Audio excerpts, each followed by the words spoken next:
Көшпелі қазақ халқының алғашқы сәулетті ғимаратын құруға жастар асқан ынтызарлық танытты. Киіз үйдің негізгі қаңқасы саналатын керегені анықтап байлап, қасиетті шаңырақты жұдырықтай жұмыла көтерді. Құрылуы мен жығылуы тез киіз үй қола дәуірінен бастап қолданысқа енген. Кейіннен көшпелі халық үшін таптырмас баспанаға айналды.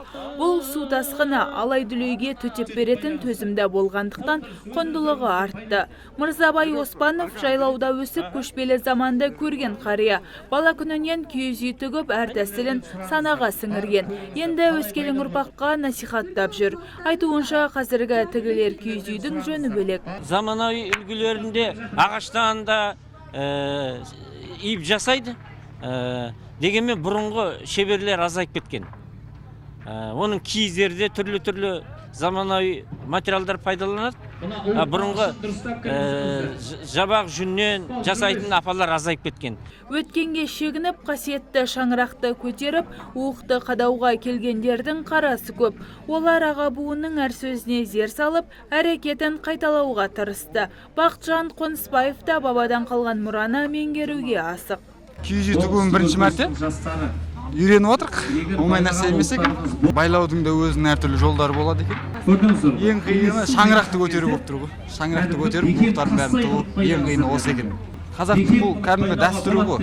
Баяғыда қазақтар киіз үй қонып жүрген, ары бері көшіп жүрген, білу керек негіз. Қазақтың барлығы білу керек киіз үйді қалай тігу. Келесін байлағанда Биік болсын шаңырақ шарасы жастарды рухани байтып тарихқа үңілтті. Ұйымдастырушылар киіз үйді заманауи бағытта қайта жаңғыртып, қолданысқа енгізу қажет дейді. Осы мақсатта насихат жұмыстарын жүргізуді бастады. Басты мәселе отау құрған жастардан бастау керек. Çünkü дүниеге келген жас ұрпақтың барлығы тек қана бұл қазақ еліміз, шетелдің өзі бір көркіне көз тоятындай, бұл ыңғайлы екен. Біз сабақтымыз осы киіз үйдің ішінде өткізсек пе деген ой тастап жатқандар жоқ емес. Сол себептен бұны біз қалпына келтіруіміз керек. Ол үшін біздің осы оқу орындары бар. Мектептен бастап, балабақшадан бастап, мектепке дейінгі жоғарғы оқу орындары бар. Солардың барлығын жинап, осының дәрежелі түрде жинап тұруымыз керек.